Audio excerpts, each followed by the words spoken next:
Physics वाला platform आजकल काफी फेमस हो रहा है और स्टूडेंट्स उसके बैचेस ज्वाइन कर रहे हैं। प्रॉपर बैच स्टार्ट हुआ था, मैंने सब्सक्रिप्शन लिया, उसमें मैंने हार्डली 9 या 10 वीडियोस देखी होंगी। मेजर परसेंटेज सिलेबस का वो तो सब आकाश इंस्टीट्यूट से हुआ। के रैंकर्स बैच जो बनते हैं बहुत सारे इंस्टीट्यूट्स में, उसकी क्या इंपॉर्टेंस रही? ऑनेस्ट रिव्यू, जो सबसे हमारा ज्यादा बेनिफिट जो था वो था एग्जाम्स के रिलेटेड इंटेंसिव बैच। बहुत सारे एस्पिरेंट्स का ये भी होता है, हम जब बोर्ड में नहीं कर पाए तो कल को हम कंपटीशन में, नीट में क्या करेंगे। ये मतलब एक अच्छी बात है जो सुनने को मिलेगी एस्पिरेंट्स को कि 10th 12th का स्कोर जो है डजंट मैटर एट ऑल।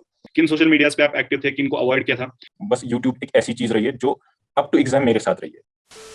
हाय, आज की इस वीडियो में हमारे साथ डिस्कशन करेंगे हाजिक परवेज लोन, जिन्होंने इस साल की नीट यूजी एग्जामिनेशन में एक्स्ट्रा ऑर्डिनरी परफॉर्मेंस दिखाया। हाजिक इस साल के कश्मीर वैली के टॉपर हैं और साथ ही 700 प्लस के माइलस्टोन को क्रॉस करने वाले कश्मीर के पहले स्टूडेंट भी। हाजिक और मैं क्लासमेट्स रह चुके हैं फॉर द पास्ट 3 इयर्स और जहां तक मैंने एनालाइज किया है, हाजिक हमेशा अपनी प्रिपरेशन में एक आउटशाइनिंग स्टूडेंट रहे। आज के इस डिस्कशन में हम ट्राई करेंगे कि हाजिक अपनी नॉलेज और पास्ट एक्सपीरियंसेस से ज्यादा इंफॉर्मेशन उन फ्यूचर एस्पिरेंट्स तक पहुंचाए जो ये वीडियो देख रहे हैं, ताकि आपकी प्रिपरेशन इजी से इजी हो सके। So without any further delay आज का डिस्कशन स्टार्ट करते हैं।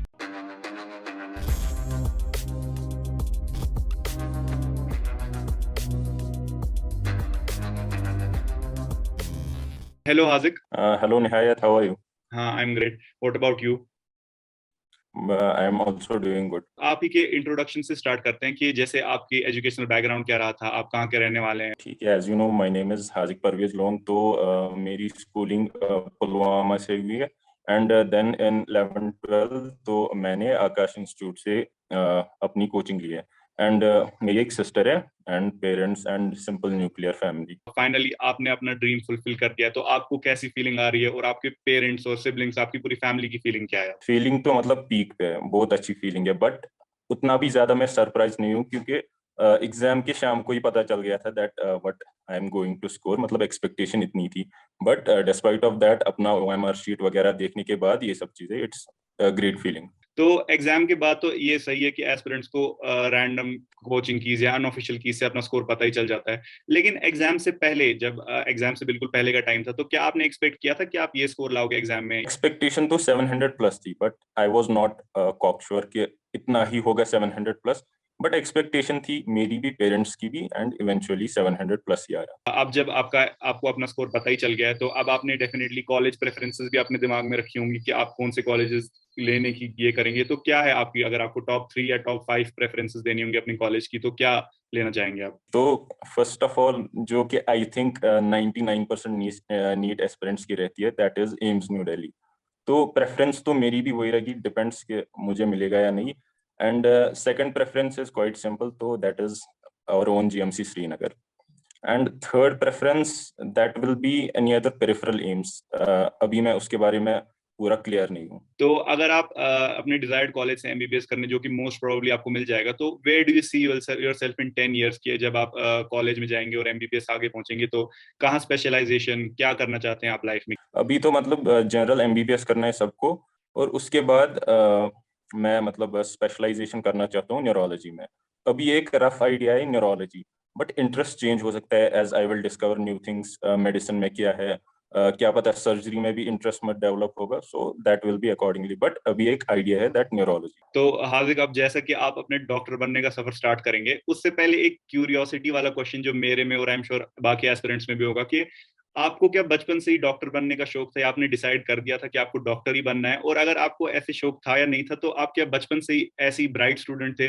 अराउंड 6th 7th क्लास में जब मैं था, तो ऐसे ही पेरेंट्स भी कह रहे थे आप डॉक्टर बनो, तो मुझे भी पता नहीं था कि कैसे बनना होता है, क्या करना होता है। मैंने ठीक है, मैं भी डॉक्टर ही बनता हूँ। फिर ऐसे ही धीरे धीरे 8th क्लास तक मतलब कुछ खास पता नहीं था। जैसे 9th क्लास में सब्जेक्ट्स इंट्रोड्यूस हुए, फिजिक्स अलग, केमिस्ट्री अलग, बायो अलग, पता चला कि नीट एग्जाम, जेई एग्जाम, ऐसे एग्जाम्स होते हैं, तो उसके बाद ऑटोमेटिकली मेरा इंटरेस्ट डेवलप हुआ डॉक्टर बनने।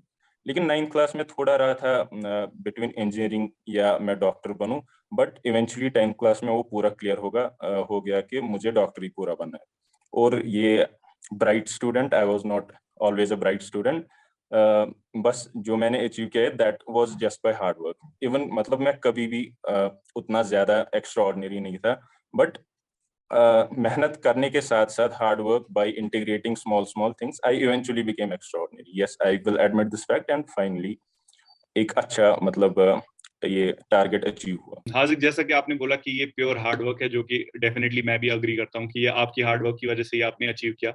लेकिन हार्डवर्क के साथ एक और चीज इंपॉर्टेंट होती है एक एस्पिरेंट के लिए, कि कोई लोग या फिर कोई मेंटर्स जो उसको उसकी प्रिपरेशन में गाइड करते हैं, बताते हैं कि यहाँ यहाँ से जाना है, क्योंकि एक डेफिनेट पाथ है सक्सेस का जो आपने डेफिनेटली फॉलो किया और आप यहाँ आए। तो कौन से लोग थे आपकी लाइफ में ऐसे, स्पेशली प्रिपरेशन के दौरान, जिन्होंने आपको गाइड किया और मेंटर किया कि किस रास्ते पे जाना है आपको? टेक्निकली अगर मैं बात करूं तो technically these are the teachers जो हमेशा आपको गाइड करते हैं क्या करना है आपको, ये सारी चीजें। और टीचर्स में भी पर्टिकुलरली मैं मेंशन करना चाहता हूँ रोहिन सर, जो मेरे फिजिक्स टीचर रहे हैं, तो उनका आई थिंक सबसे बड़ा कंट्रीब्यूशन उन्हीं का रहा है, क्योंकि जो ये एक बड़ा टारगेट सेट करना वो उन्हीं की वजह से हुआ है। तो आपकी डेडिकेटेडली नीट की जर्नी कब से स्टार्ट हुई, और फिर उसमें आपने कैसे, मतलब फिर उस जर्नी को और सीरियस कैसे लेते गए आप? मेंटली अगर मैं देखूं तो मेंटली मैंने स्टार्ट किया फ्रॉम क्लास 9 कि ऐसा करना है कि मुझे नीट एग्जाम आगे देना है तो मुझे मेहनत करनी पड़ेगी। और जो ये हैबिट है हार्ड वर्क का और ये लॉन्ग आवर्स पढ़ने का, तो वो उसी ड्यूरिंग डेवलप हुआ। तो फिर टेक्निकली अगर देखा जाए तो जो एक्चुअल सिलेबस नीट का वो स्टार्ट होता है 11 से, and I started from the very first day of class 11। तो टेंथ के बाद इंसान को अचानक जंप करना पड़ता है इलेवेंथ में, जिसका सिलेबस बहुत ज्यादा वास्ट है। इनफैक्ट ट्वेल्थ से भी ज्यादा डिफिकल्ट सिलेबस कंसिडर किया जाता है इलेवेंथ का। तो ये अचानक जंप जो एस्पिरेंट्स को मारनी पड़ती है, इसके कारण वो नहीं कोप अप कर पाते हैं ऐसे जंप लेकर, और फिर बीच में उनकी प्रिपरेशन रुक जाती है या तो डिप्रेस हो जाते हैं। तो जब आपको भी डेफिनेटली 10 टू 11 अचानक ट्रांजिशन करना पड़ा होगा, तो आपने कैसे मैनेज किया था? इसमें जो मेन रीजन है कि मैंने कैसे ये ट्रांजिशन को स्मूथ लिया, दैट वाज कि मैं मेंटली प्रिपेयर्ड था पहले से ही। मैं आई थिंक 9-10 से ही प्रिपेयर्ड था कि 11-12 में मुझे ऐसी ऐसी बड़ी बड़ी डिफिकल्ट चीजें पढ़नी है, लंबा सिलेबस पढ़ना है। और एक चीज मतलब जैसे 10th में अपना शौक होता है, जैसे मैंने इंटीग्रेशन, डिफरेंशिएशन, थोड़ा वेक्टर्स का बेसिक, वो चीजें मैंने 10th में पढ़ी थी।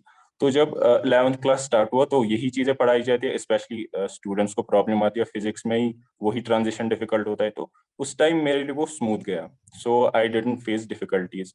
और फिर ऐसे ही साथ साथ फिर जब फिजिक्स का सिलेबस भी स्टार्ट हुआ और हार्ड वर्क यहाँ से कंटिन्यूअस थी, तो फिर आराम से वो मैनेज हुआ सर। और हासिक, बहुत सारे एस्पिरेंट्स का ये भी होता है अपने दिमाग में, वो मेंटली खुद को पीछे रखते हैं इस बात से कि नहीं, हमारे तो 10th क्लास में बोर्ड्स में कम नंबर आ गए थे, हम जब बोर्ड में नहीं कर पाए तो कल को हम कंपटीशन में नीट में क्या करेंगे। तो इस बहाने जो उनके अपने मतलब अपनी चॉइस होती है, चॉइस ऑफ सब्जेक्ट्स, वो उसको भी चेंज कर देते हैं। कई बार घर वालों का भी प्रेशर होता है कि तुम्हारे तो इतने परसेंटेज से कम मार्क्स आए, तुम मेडिकल में क्या जाओगे या तुम मैथ्स में क्या करोगे। तो अगर आप एस्पिरेंट्स के साथ शेयर करना चाहेंगे कि आपके 10th में क्या स्कोर्स थे और फिर उसके बाद आपको क्या फील हुआ? ये मतलब एक अच्छी बात है जो सुनने को मिलेगी एस्पिरेंट्स को, कि 10th-12th का स्कोर जो है डजंट मैटर एट ऑल। क्या है, हर कोई जो चीज मैटर कर रही है दैट्स योर नॉलेज, आपने कितनी प्रैक्टिस की है, आपको कितनी नॉलेज है, आपको चीजें कितनी आती है, डजंट मैटर एट ऑल आपका 10th में कितना स्कोर है या 12th में कितना स्कोर है। 10th में मैं भी एक ऐसा ही स्टूडेंट था कि मुझे भी अच्छे मार्क्स चाहिए, 490s में चाहिए, फिर आए नहीं, देवर इन अराउंड इन 470s। तो I was sad after hearing my result 10th में। लेकिन फिर जब दूसरे दिन हम ट्यूशन गए तो again I will mention of Rohin sir. तो उन्होंने अपनी पूरी क्लास में यही कहा कि उनका अपना 10th-12th का स्कोर मैटर करता है कहाँ पर, मतलब कहाँ कहाँ पर मैटर करता है, कहीं नहीं तो कोई मतलब ही नहीं है स्कोर का। ऐसी ऐसी बातें उन्होंने कही, तो क्लास के बाद आई वाज लाइक कि इतने मार्क्स क्यों लाए अब मैं, ना कोई यूज है इनका ना कुछ। तो पूरा स्ट्रेस उसी के साथ खत्म हुआ। और अगर इन केस कम मार्क्स भी मेरे आते तो दैट वो उसका कोई मतलब इम्पैक्ट नहीं होता मेरी नीट एग्जाम पर या कहीं भी आई थिंक। तो वो ज्यादा सीरियस नहीं लेना चाहिए 10th या 12th के, क्योंकि आपको जैसे आपको इंग्लिश का एग्जाम देना है, English and NEET this is completely different, मतलब कोई मतलब ही नहीं है, कोई कोरिलेशन ही नहीं है। जैसे उर्दू, अब क्या मतलब आपको नीट देना है तो उर्दू क्या करेगा, या ऐसी फिजिकल एजुकेशन। तो ये चीजें मतलब ज्यादा सीरियस नहीं लेनी चाहिए। तो अब जैसे ही आप फिर अपनी इलेवेंथ की प्रिपरेशन कंटिन्यू रखे, तो अब आप हमें डिटेल में बताइए कि आपने अपनी इलेवेंथ की प्रिपरेशन में क्या आपका जनरल ये रहा कि आपका टारगेट्स क्या रहे, आपने अपनी इलेवेंथ की प्रिपरेशन में क्या किया, आपका मतलब माइंडसेट कैसा था इलेवेंथ प्रिपरेशन में, आपकी सीरियसनेस, फिर वो कैसे ट्वेल्थ में चेंज हुई या फिर कम हुई या बढ़ी, और फिर ट्वेल्थ के बाद कॉम्पैक्ट में वो कैसे इंप्रूव हुई, और फिर कॉम्पैक्ट के बाद जैसा कि सबको पता है कि जुलाई 17 को एग्जाम था, तो जुलाई से लेकर 1 जुलाई से लेकर 17 जुलाई तक उस सीरियसनेस या टाइम कंज्यूमिंग या प्रोडक्टिविटी में कैसे चेंजेस या इंप्रूवमेंट्स आए? स्टार्ट करते हैं फ्रॉम क्लास 11, पहले फिजिक्स हम स्टार्ट करते हैं। तो फिजिक्स में क्या था, हमें पहले ही टीचर ने बोला था कि मैं जेई एडवांस लेवल का पढ़ाता हूँ, दैट ओलंपियाड जेई एडवांस। तो वही पहले से ही माइंडसेट था कि अच्छी अच्छी चीजें पढ़नी है हमें फिजिक्स में। तो फिजिक्स में मैं भी पहले से ही बहुत ज्यादा सीरियस रहा, तो books like H C Verma मैंने पहले से ही सॉल्व की। And I will also mention that I have also solved a good part of Irodov, जो कि एक अच्छी बुक मानी जाती है जेई एडवांस के लिए। तो I was serious right from the day one. 11th, पूरा 11th मैं सीरियस रहा हूँ। तो ये था फिजिक्स में। इसके अलावा जो बाकी मतलब बेसिक चीजें जैसे आपका मॉड्यूल्स या बाकी डीपीपीज वगैरह, वो सब मैं सॉल्व करता था। और इसके अलावा एक मैं डीसी पांडे भी सॉल्व करता था उसमें, लेकिन नॉन मेडिकल की जो जेई के लिए आती है। तो ये था फिजिक्स में। केमिस्ट्री में मैं आपको बताऊं तो केमिस्ट्री में इट वाज सिंपल, वही नोट्स वगैरह, रिवीजन, मॉड्यूल क्वेश्चन, पीवाईक्यूज, और इसके अलावा पीवाईक्यूज जेई मेन एडवांस के वो भी। और बायो में क्या था, बायो में I was little misguided in class 11। Class 11th में ज्यादा गाइडेंस नहीं थी बायो कैसे क्या पढ़नी है। I was just studying the notebook, वो बहुत ज्यादा एक्स्ट्रा स्टफ, मॉड्यूल वगैरह। और मैंने एनसीईआरटी को ज्यादा इंपॉर्टेंस नहीं दी क्लास 11th में, honestly saying. But I regretted at the end कि काश मैंने एनसीईआरटी अच्छे से पढ़ी होती। 12th में ऑलरेडी एक पाथ बना हुआ था मेरे आगे कि मुझे क्या करना है अब, क्योंकि 11th में भी मैंने फिजिक्स, केमिस्ट्री, बायो अच्छे से पढ़ा था कि 12th में भी कैसे अब ऐसे ही कंटिन्यू करना है, एक पैटर्न था मेरे सामने। तो 12th में भी इट ऑल्सो वेंट स्मूथ। और फिर उसके बाद जब सितंबर अराउंड हमने सिलेबस खत्म किया, तो फिर मैंने उसी टाइम से 11th क्लास फिर से स्टार्ट किया 12th में। तो up to 12th board exam मैंने 11th का एक रिवीजन किया था।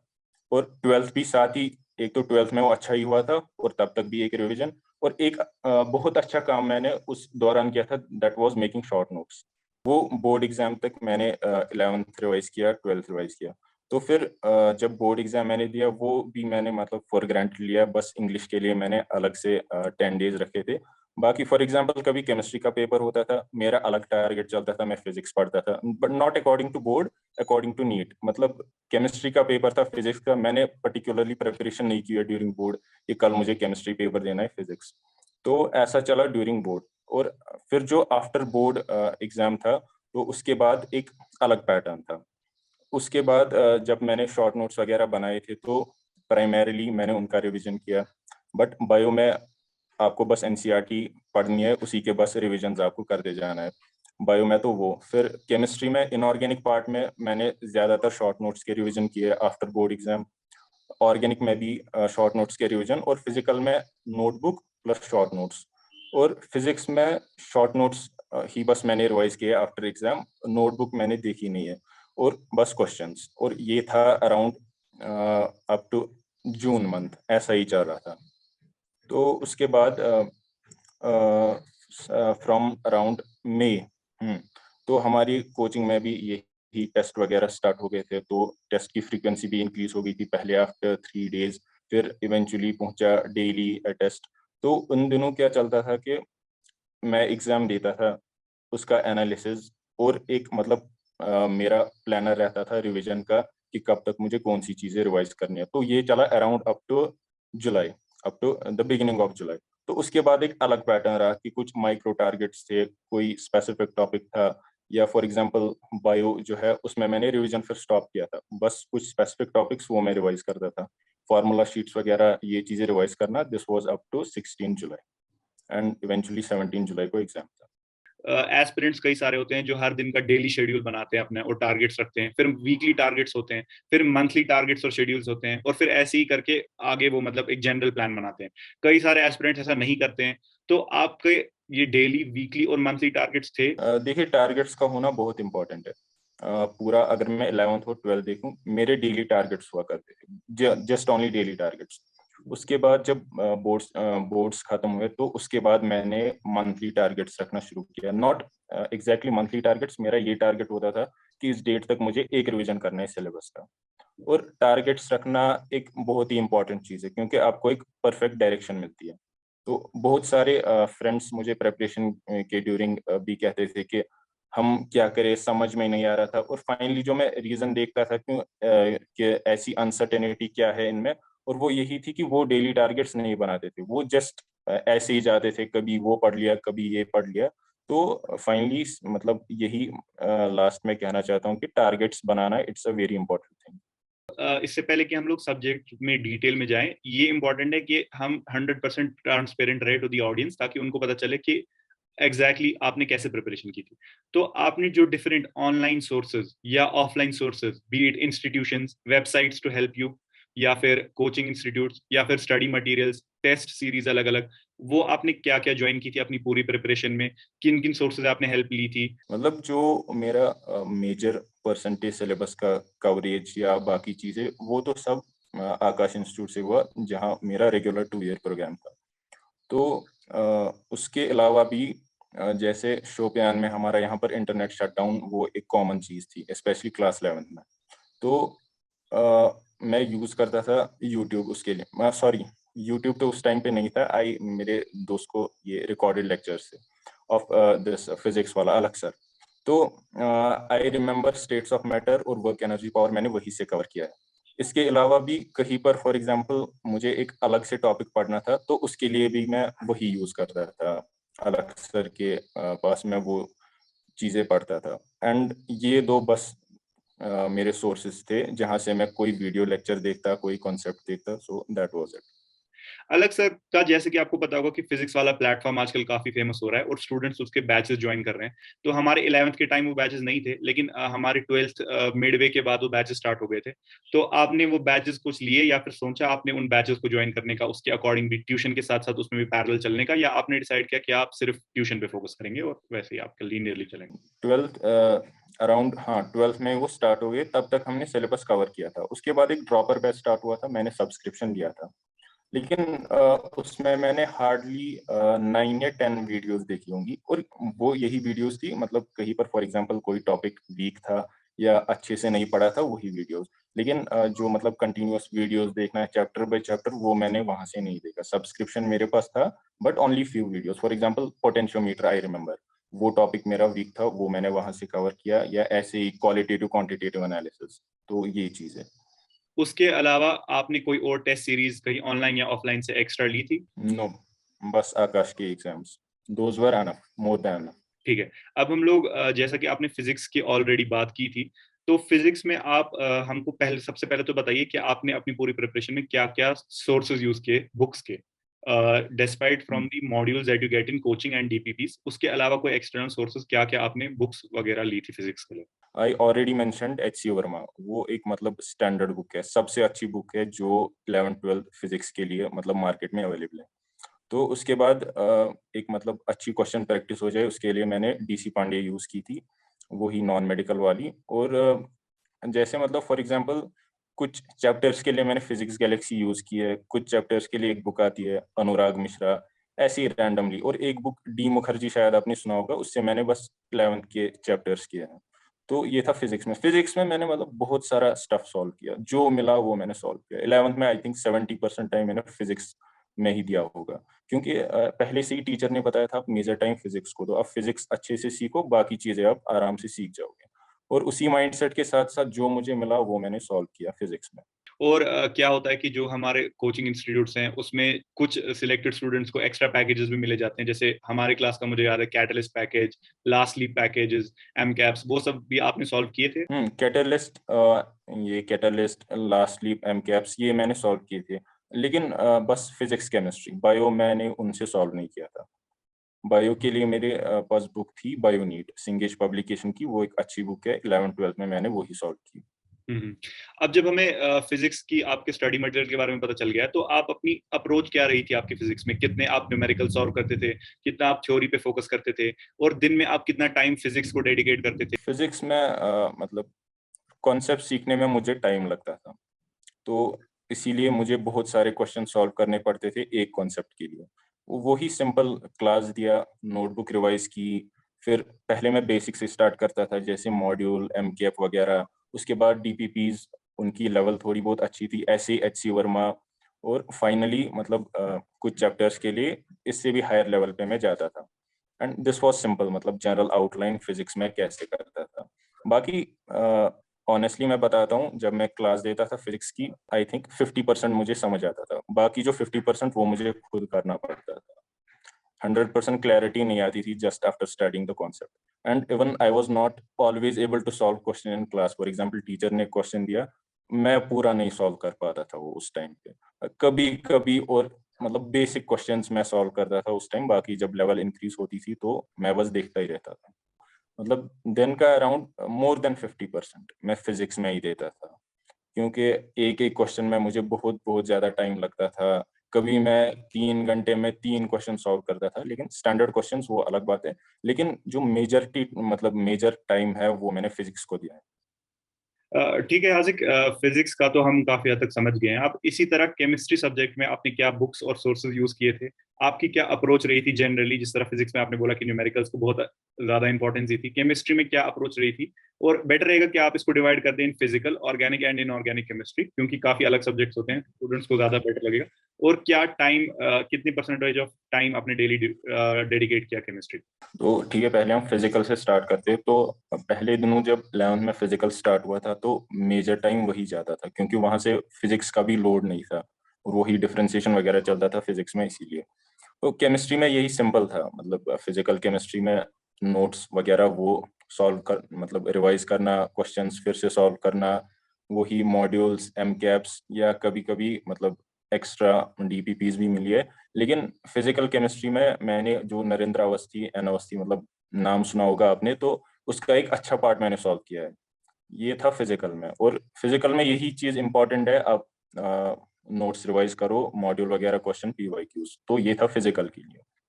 वो ऑर्गेनिक अगर मैं देखूं, 11th में मैंने ऑर्गेनिक का एक छोटा पार्ट पढ़ा था, फिर 12th में हमें वो फिर से पढ़ाई गई ऑर्गेनिक।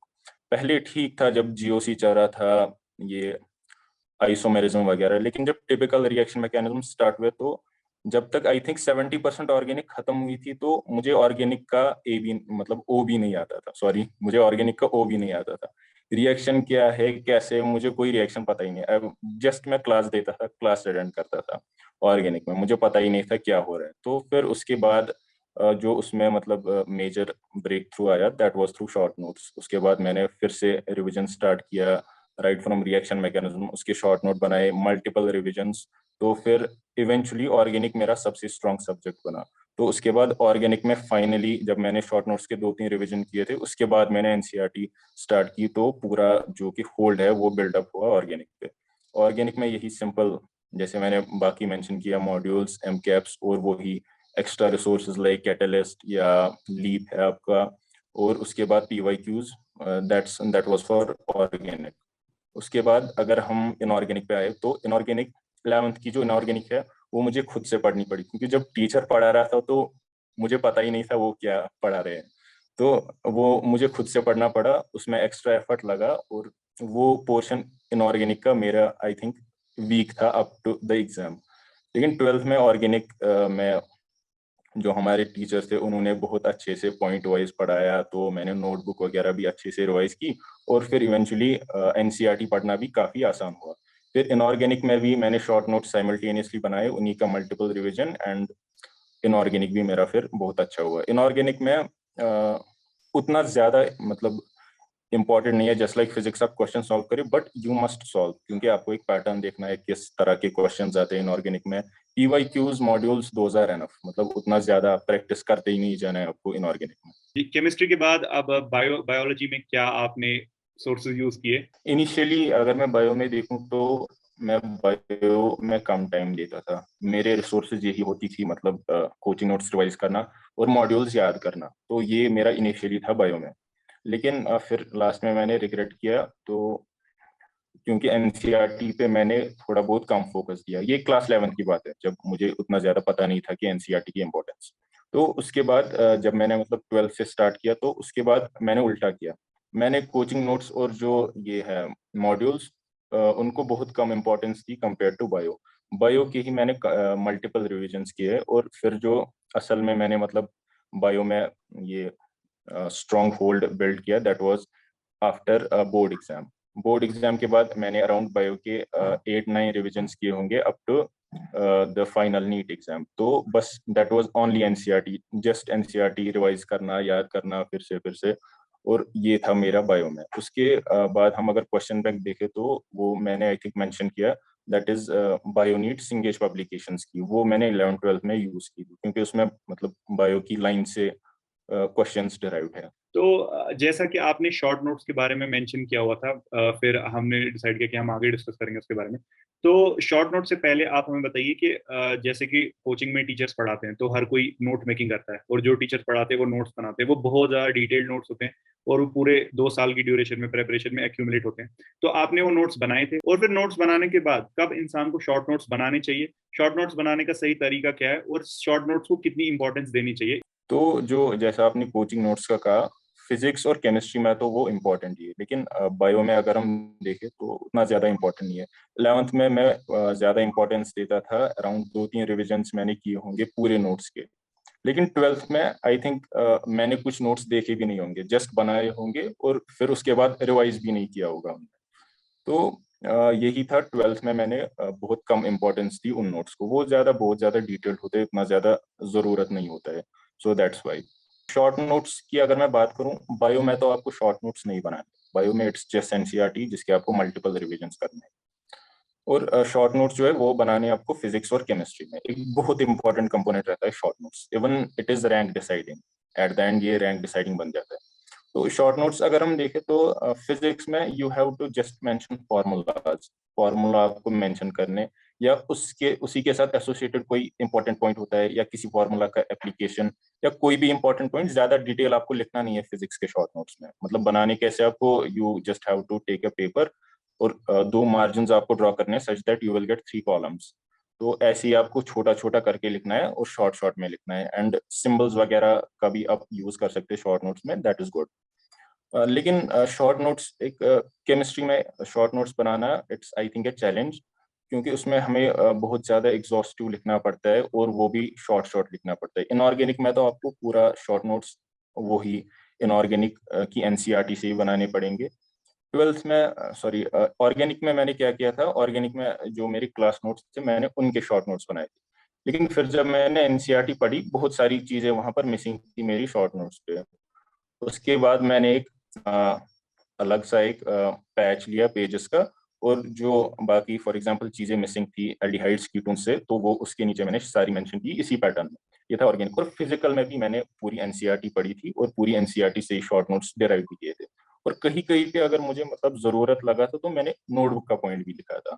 लेकिन आपको जो बनाने शॉर्ट नोट्स वो आपको एनसीईआरटी से ही बनाने।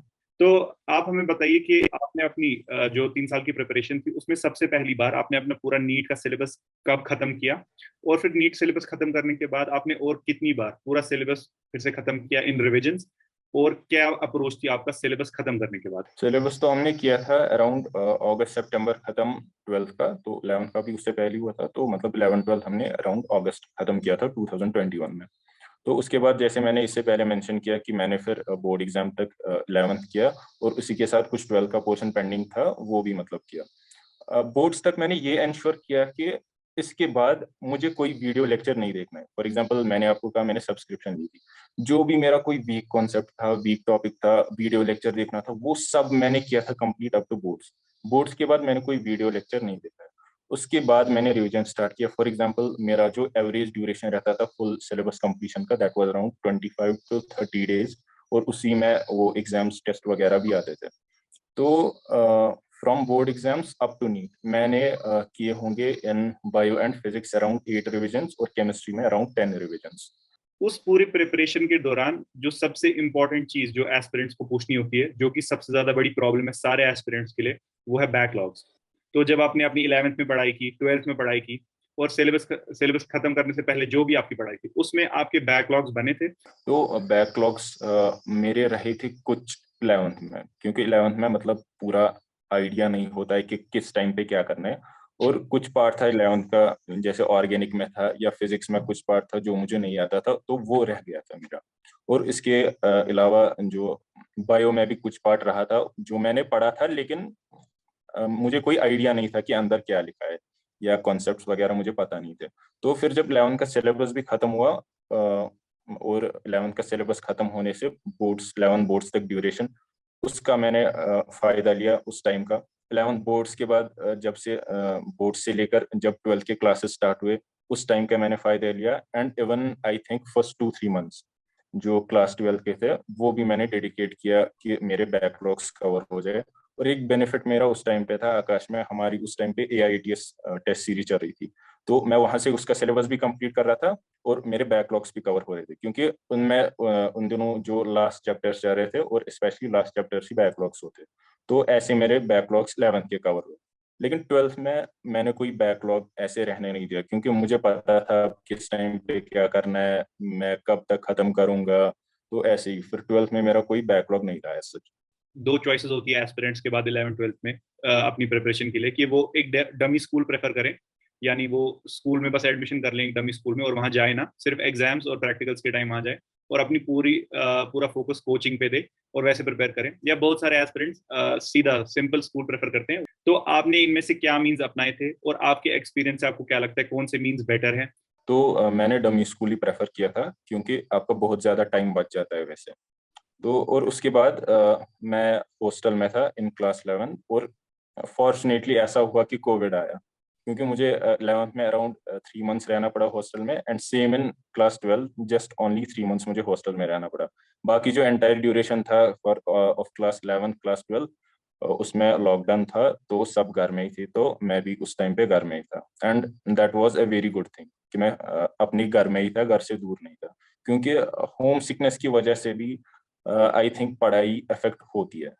सबसे पहले जो एस्पिरेंट्स के मन में सवाल रहता है कि उनको अपनी नीट प्रिपरेशन में डिफरेंट सब्जेक्ट्स में कितना डिटेल में जाना चाहिए। एस्पिरेंट्स को अगर हाइपोथेटिकली लेट्स से 720 स्कोर करना है, तो उनको कितना डिटेल में जाना चाहिए और क्या चीजें अवॉइड करनी चाहिए?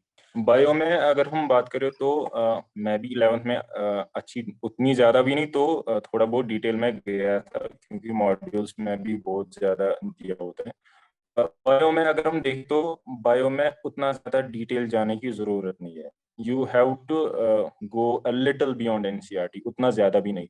और बायो में क्या करना है, आपको डिटेल में जाने के बजाय आपको अंडरस्टैंडिंग पे ज्यादा फोकस करना है, कि एनसीईआरटी की हर लाइन की आपकी अंडरस्टैंडिंग हो, क्योंकि जो करंट ट्रेंड चल रहा है वो पूरा एनसीईआरटी से ही पेपर आ रहा है।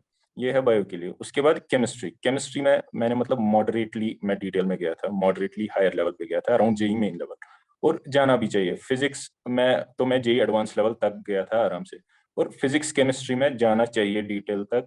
ये एक अच्छी चीज है डिटेल तक जाना, क्योंकि अगर आप ऊपर का कर लेते तो नीचे का तो ऑटोमेटिकली आराम से हो जाएगा स्मूथली।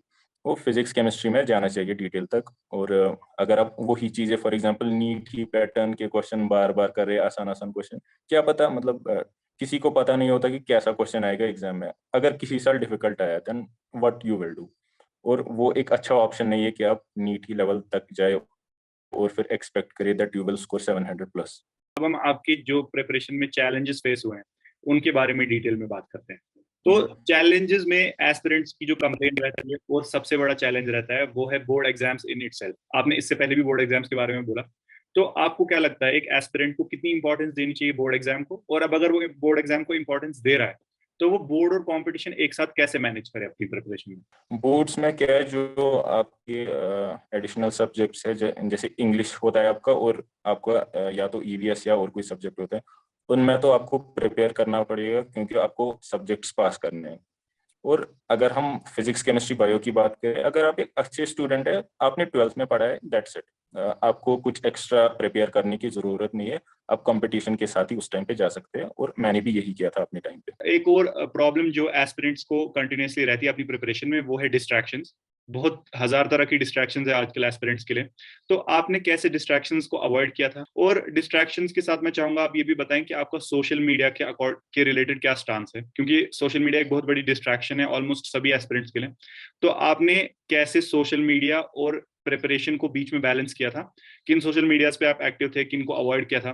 तो डिस्ट्रैक्शंस डिफरेंट स्टूडेंट्स की डिफरेंट होती है। जैसे किसी के लिए मोबाइल फोन है, किसी के लिए फ्रेंड्स है, तो इट वेरीज। मेरे लिए भी मोबाइल फोन ही सबसे बड़ी डिस्ट्रैक्शन थी। बाकी मेरा जो ज्यादा सोशल इंटरेक्शन नहीं था कि फ्रेंड्स के साथ कभी घूमने जाना है, कभी क्रिकेट मैच खेलने जाना है, वो नहीं था मेरे लिए। यही मोबाइल फोन। और मोबाइल फोन में भी 11th में मैं थोड़ा बहुत सोशल मीडिया यूज करता था, लेकिन वो ज्यादा एडिक्शन नहीं कि उसकी वजह से मेरी पढ़ाई इफेक्ट हो जाए। फिर 12th में मैं कुछ सोशल मीडिया वगैरह यूज नहीं करता था।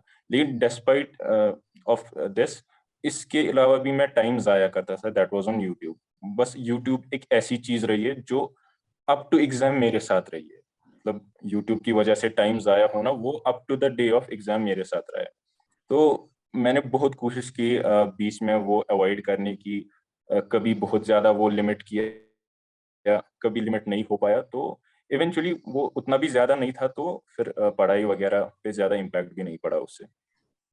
कि जब अचानक से, पहले तो 11th मिड ईयर के बाद जब अचानक से कोविड की वजह से लॉकडाउन हो गया, तो हमारी क्लासेस अचानक, classes including test, online shift हो गई। और फिर 12th की स्टार्टिंग में ऑफलाइन होने के बाद फिर से मिड 12th में सारी चीजें ऑफलाइन, ऑफलाइन से ऑनलाइन शिफ्ट हो गई थी। तो आपके लिए क्या वहां पर छोटी सी डिस्ट्रैक्शंस या फोकस हटा था, या आपके लिए और बेटर हुआ, और आपने कैसे मैनेज किया इसको? जो शिफ्ट था ऑफलाइन से ऑनलाइन, वो एक मेजर चैलेंज नहीं था। मेजर चैलेंज जो था दैट वाज 2G इंटरनेट, क्योंकि उस टाइम पे यहाँ 2G इंटरनेट चल रहा था। उस वजह से जो काफी वीडियो में वो ज्यादा क्लैरिटी वगैरह नहीं आती थी, और that too coupled with internet shutdowns, क्योंकि यहाँ पर शोपियान में काफी ज्यादा इंटरनेट शटडाउन्स होते थे। लेकिन डिस्पाइट ऑफ दिस, रीजन क्या है कि मैं कंसिस्टेंट रहा हूँ क्लास 11th में। That was competitive environment in our classroom, क्योंकि ऑफलाइन में जब हम जाते थे एक अच्छा कॉम्पिटिटिव एनवायरनमेंट था। ऑनलाइन में जब ये सारी चीजें होने लगी, तो मैं ये सोचता था कि जो बाकी मेरे फ्रेंड्स या कलीग्स वगैरह हैं, तो वो तो उसी पेस से पढ़ रहे होंगे, तो फिर अगर मैंने वैसे कंटिन्यू नहीं किया तो मैं तो पीछे चला जाऊंगा। फिर यही चीज दिमाग में लेकर कि नहीं नहीं, उन्हें पीछे छोड़ना है, कि आप भी उनमें से एक ही थे, तो उन्हें पीछे छोड़ना है। इसी की वजह से फिर जो हार्डवर्क वो मैंने कंसिस्टेंट रखी, एंड फाइनली 11th में इट वाज ऑल गुड। तो आप अपनी ट्यूशन में मॉक टेस्ट देते थे? क्या फ्रीक्वेंसी रहती थी आपके मॉक टेस्ट में, और क्या तरीका होता था आपका मॉक टेस्ट देने का? मतलब आपकी सबसे इंपॉर्टेंट आपकी पेपर अटेम्प्टिंग स्ट्रैटेजी क्या थी, और उसके साथ साथ दूसरी चीज जो काफी अलग है वो है ओएमआर अटेम्प्टिंग स्ट्रैटेजी क्या थी? 11th में तो हमने काफी कम एग्जाम्स दिए, क्योंकि लॉकडाउन की वजह से। 12th में भी हमने ये फोर्टनाइटली टेस्ट वगैरह होते थे वो दिए, लेकिन उनकी मतलब वो एक महीने में दो होते, लेकिन दिए सब टेस्ट कंटिन्यू। लेकिन जो सबसे एक इम्पॉर्टेंट फैक्टर आता है वो होता है कॉम्पैक्ट बैच में आप कितने एग्जाम्स देते हैं। तो कॉम्पैक्ट बैच में जब से ये एग्जाम स्टार्ट हो गए, तो मैंने एक स्ट्रैटेजी सेट की थी पेपर सॉल्व करने की। मैं जो टाइम फ्रेम होता था 3 और 20 मिनट्स, उसमें मैं 2 बार पेपर सॉल्व करता था। जो पहला मेरा रिवीजन होता था वो मतलब पहला जो अटेम्प्ट, पहला राउंड वो होता था अराउंड 1 आवर 20 मिनट्स, कभी 30 मिनट्स, कभी 25 मिनट्स। तो फिर उसके बाद जब मैं दूसरा राउंड स्टार्ट करता था, यहाँ से मैं क्वेश्चन भी सॉल्व करता था और यहाँ से साइमल्टेनियसली ओएमआर फिलिंग भी। और वैसे ओएमआर फिलिंग भी प्रॉपर होती है, एरर्स के बहुत कम चांसेस रहते हैं। और दूसरी बात, सिली मिस्टेक्स भी काफी हद तक अवॉइड होती है।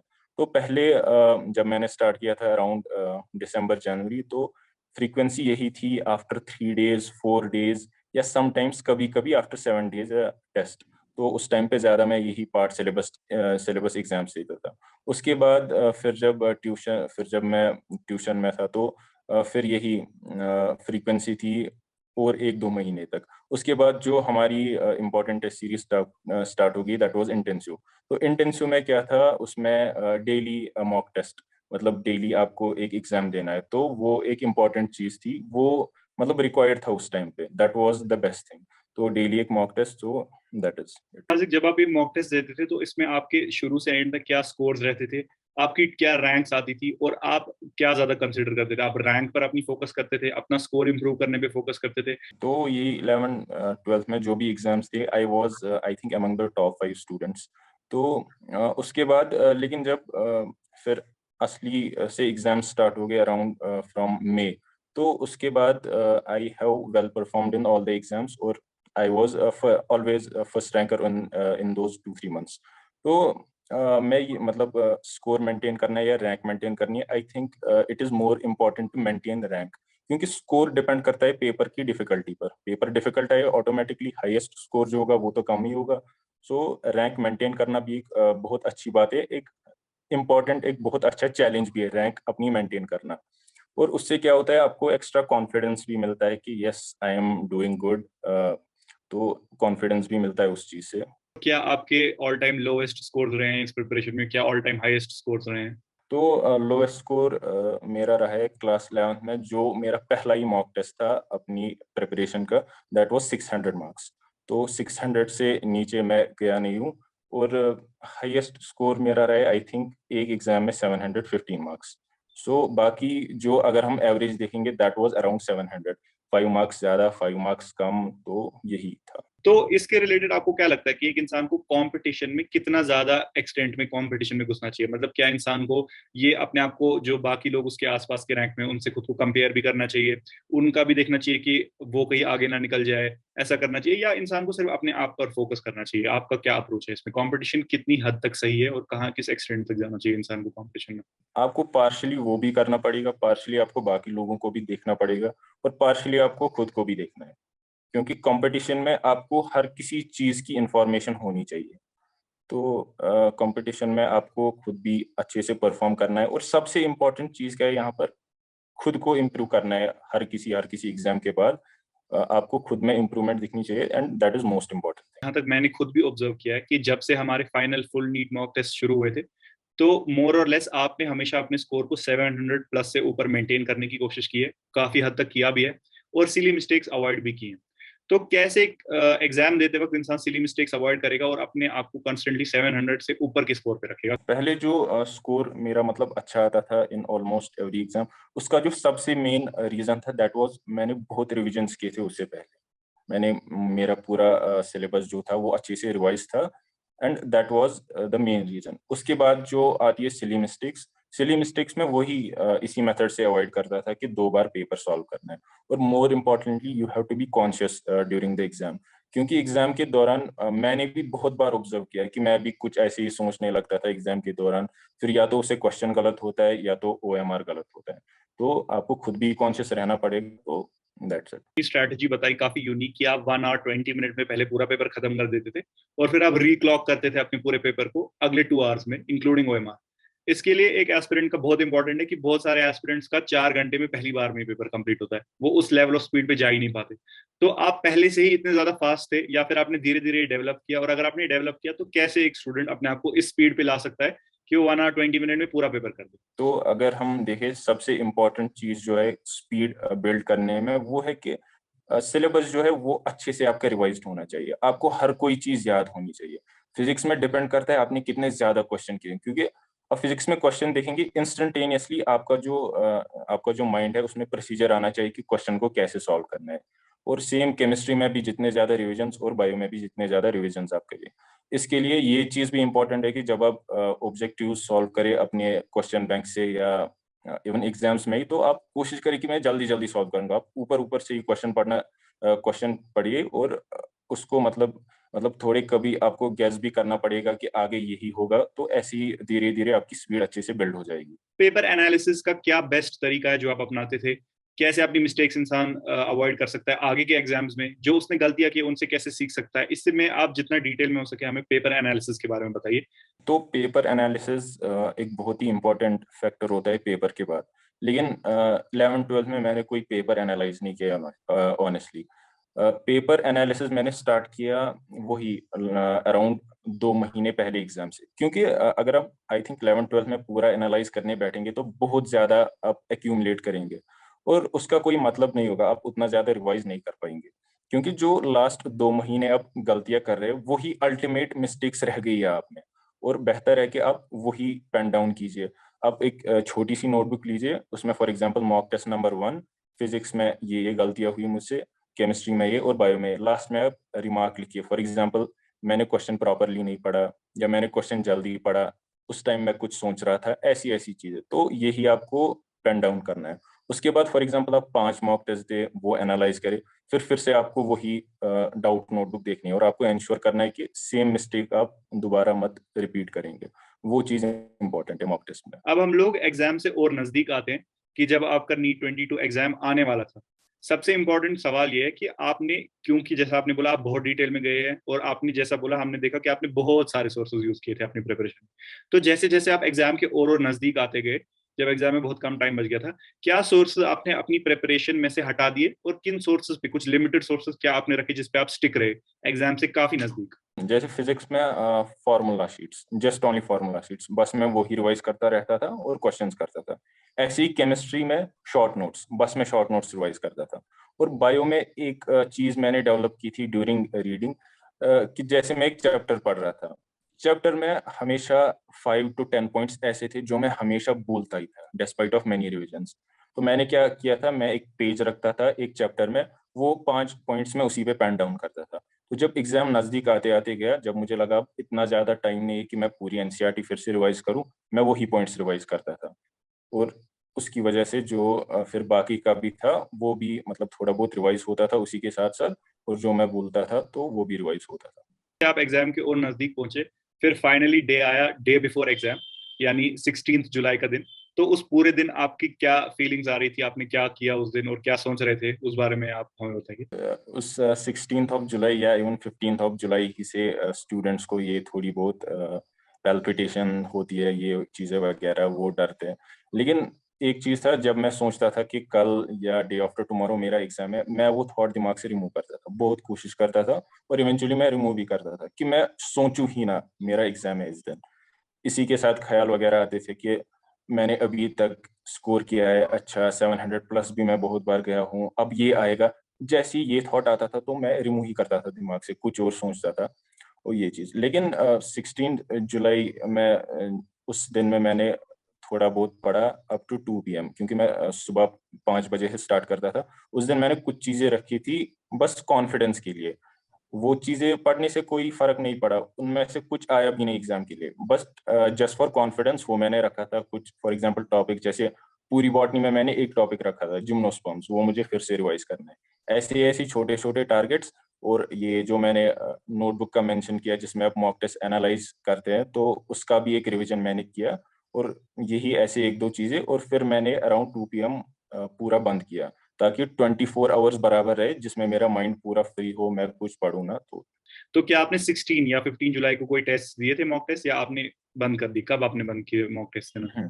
मैंने 15 जुलाई को, जो मेरा लास्ट मॉक टेस्ट था, 15 जुलाई को मैंने दिया था। 16 को मैंने कोई मॉक टेस्ट नहीं दिया था। फिर जब 17 जुलाई की सुबह हुई, तो उसके बाद से लेकर एग्जाम तक, एग्जाम की स्टार्टिंग तक और एग्जाम देते वक्त उन 3 घंटे, और एग्जाम हॉल से निकलते वक्त आपके क्या एक्सपीरियंसेस थे, क्या फीलिंग्स थी, क्या हुआ था? कुछ डिफरेंट एक्सपीरियंसेस आपके साथ वो शेयर कीजिए आप। तो एग्जाम डे पे मैंने क्या किया, मैंने पूरा काम मेंटेन करने की कोशिश की उस दिन। उस दिन मतलब जो भी कोई नेगेटिव ख्याल आता है आपके दिमाग में, तो वो मैंने इमिडिएटली रिमूव करने की कोशिश की, क्योंकि मैंने इससे पहले भी सुना था अगर आप एग्जाम डे पे पैनिक कर जाओ then you will spoil your performance, आप उतना ज्यादा स्कोर नहीं कर पाओगे जितना आप डिजर्व करते हो। तो फिर एग्जाम हॉल में भी अराउंड 1.5 आवर्स पहले ही जाना था हमें, वहां पर भी आराम से मैं कंफर्टेबली बैठा। तो उसके बाद फिर एग्ज़ाम स्टार्ट हुआ, मैंने एग्ज़ाम दिया, और एग्ज़ाम में भी मुझे थोड़ा बहुत पेपर थोड़ा फास्ट सॉल्व करना पड़ा, क्योंकि फॉर एग्जांपल जैसे मैं आम एग्जाम्स में 40 मिनट्स में मैं बायो और केमिस्ट्री खत्म करता था, और एक्चुअल नीट एग्जाम के दिन मैंने 40 मिनट्स में जस्ट बायो ही खत्म किया था। तो थोड़ा बहुत टाइम कम भी पड़ा एग्जाम में, उसकी वजह से मुझे थोड़ा बहुत तेज सॉल्व करना पड़ा।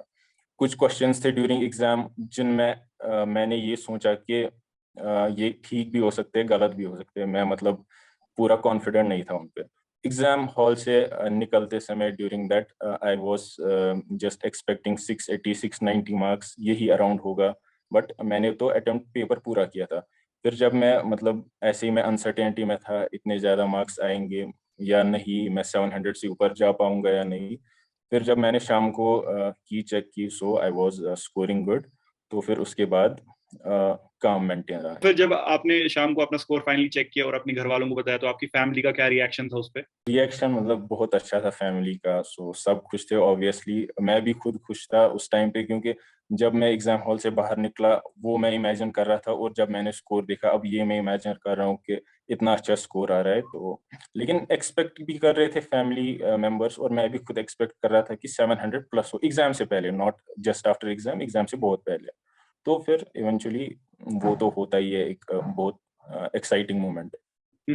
तो अब जब आपका एग्जाम खत्म हो गया, आप प्रिपरेशन फेज से पूरे निकल गए हैं, अब आपकी लाइफ आपको क्या लगता है कैसे चेंज हुई है, क्या डिफरेंट चेंज आया है, अब आप क्या करते रहते हैं पूरा दिन? प्रेपरेटरी फेज से तो अच्छा ही है। मैं मतलब बोर होता हूँ दिन में, ऐसे ही फोन चलाता रहता हूँ, बैठा ही रहता हूँ। ऐसे कभी पढ़ाई को भी मिस करता हूँ, लेकिन पढ़ाई कभी नहीं करता हूँ। लेकिन प्रेपरेशन से फिर भी अच्छा है। मुझे जहां तक लगता है हमने जो भी मेजर क्वेश्चंस थे और मेजर टॉपिक्स थे जो प्रिपरेशन में आते हैं वो हमने कंप्लीट कर दिए। अब जो मुझे लगता है कि कुछ क्वेश्चंस जो कि बहुत शॉर्ट में आंसर दे सकते हैं हम, जो कि किसी भी एक टॉपिक में फिट नहीं होते, ऐसे रैंडम क्वेश्चंस है, उनका हम क्विकली आंसर कर लेते हैं ताकि हम इस इंटरव्यू को जितना हो सके उतना कंप्लीट बनाने की कोशिश करते हैं। ठीक है, तो सबसे पहले आप बताइए one person who motivated you the most in your preparation, अगर आपको किसी एक पर्सन का नाम लेना हो जिसने आपको सबसे ज्यादा हेल्प की हो तो। हेल्प अगर मैं टेक्निकली देखूं तो हेल्प रोहिन सर ने सबसे ज्यादा की है। एक पीस ऑफ एडवाइस अगर आपको सारे एस्पिरेंट्स को देनी होगी, सिर्फ एक, जो आपको लगता है सबसे इंपॉर्टेंट है, तो क्या देंगे आप? जो एस्पिरेंट्स अभी है 23-24 एस्पिरेंट्स, उनसे यही पीस ऑफ एडवाइस है कि ये अभी जो टाइम है, गोल्डन पीरियड है आपका, आप इस टाइम पढ़ो। मतलब उनको ये लग रहा होगा कि एंड ही नहीं है, फॉर एग्जाम्पल उनको अभी कोई एंड नहीं दिख रहा होगा, कब तक प्रिपरेशन करनी है, क्या करनी है, लेकिन इवेंचुअली एक एंड आएगा। अभी आप प्रिपरेशन करते जाओ और जितना भी आप एक्यूमुलेट कर रहे हो वो इवेंचुअली एग्जाम डे पे आपको दिखेगा जरूर। इसीलिए अभी अपना बेस्ट दो तो उस टाइम पे आपको बेस्ट मिलेगा। अगर आपको कोई साइड हॉबी बोलनी हो जो आप अपनी प्रिपरेशन के टाइम में करते थे तो क्या होगी? पर्टिकुलरली कोई हॉबी नहीं थी। अगर आपको अपने थॉट्स देने हो इस इंस्टीट्यूशन पे जो आपने ज्वाइन किया था, तो आप उसके बारे में क्या कहेंगे कि कैसे उसने हेल्प किया आपको? जी, मैं अपने इंस्टीट्यूट के बारे में यही कहूंगा कि अगर मैंने ये इंस्टीट्यूट ज्वाइन नहीं किया होता तो मैं सिंपली यहाँ नहीं होता, सिलेक्ट में हुआ होता, यही अराउंड 620-630 मार्क्स, यही मेरा मतलब एवरेज होता, लेकिन यहाँ तक मैं श्योरली नहीं पहुंचता। रैंकर्स बैच जो बनते हैं बहुत सारे इंस्टीट्यूट्स में, उसकी क्या इंपॉर्टेंस रही आपकी, क्योंकि हम दोनों उसी में क्लासमेट्स थे, तो क्या इंपॉर्टेंस रही है उसकी? ऑनेस्ट रिव्यू, अगर मैं पढ़ाई की बात करूं तो टीचर्स आई थिंक हमारे बैचेस में भी अच्छे थे, जो बाकी बैचेस वहां पर भी अच्छे थे, लेकिन जो सबसे हमारा ज्यादा बेनिफिट जो था वो था एग्जाम्स के रिलेटेड, इंटेंसिव बैच जो हमारा था, तो एग्जाम्स उसमें ज्यादा होते थे, तो यही सबसे अच्छा बेनिफिट था। आपको अगर पूरी प्रिपरेशन का सबसे डिफिकल्ट टॉपिक बोलना हो और सबसे इजी टॉपिक बोलना हो जो आपको लगा हो, तो? सबसे difficult topic D and F block elements, और सबसे इजी टॉपिक काइनेमेटिक्स। तो आप अगर आपको बोलना हो importance of previous year papers and previous year questions of NEET for aspirants. Previous year questions आपको सॉल्व करने चाहिए एक बार दो बार, बट इस इंटेंशन से आपको वो सॉल्व नहीं करने की ये पर्टिकुलर क्वेश्चन रिपीट होगा या ये क्वेश्चंस रिपीट होंगे, just you have to solve, take it as a general practice. NEET के क्वेश्चंस के अलावा बहुत लोग कहते हैं कि जेई मेंस या एडवांस के भी प्रीवियस ईयर क्वेश्चंस या पेपर्स करने चाहिए, उसके बारे में क्या लगता है आपको? 11th-12th में आप तो करने ही चाहिए JEE mains, at least JEE mains के, लेकिन अगर आपको सब्जेक्ट में इंटरेस्ट है so you can go up to advance. आपने बहुत सारे नीट के लिए मॉक टेस्ट दिए हैं, आपको पेपर्स के बारे में जनरल टेंस बहुत अच्छे से पता होंगे, बहुत डीप एनालिसिस आप कर चुके होंगे अपने प्रिपरेशन में। अगर आपको आपके नीट 2022 के पेपर का रिव्यू देना हो, सब्जेक्ट वाइज डिफिकल्टी, कैसा paper in general, time consuming, तो क्या रिव्यू देंगे आप paper? Physics it was just formality, मतलब उन्होंने फॉर्मेलिटी पूरी की थी कि फिजिक्स पेपर है, it was quite easy. Chemistry मैं कहूंगा एक मीडियम पेपर था, और बायो अगर मैं कहूंगा it was a very good paper. ऐसा पेपर बायो में एक्सपेक्टेड नहीं था, ऐसे lengthy questions, assertion reason type, इतने ज्यादा statement based, so it was moderate to difficult in bio. अब मैं चाहूंगा कि आपकी जैसे मर्जी हो वैसे आप ये डिस्कशन कंक्लूड करें, जो फाइनली आप एस्पिरेंट्स को मैसेज देना चाहते हैं या बोलना चाहते हैं। कंक्लूजन इसी बात से मैं लेना चाहूंगा दैट कंसिस्टेंसी इज द की। आप कंसिस्टेंट रहे, आप छोटी छोटी चीजें एक्यूमुलेट करिए, and ultimately you will achieve bigger things.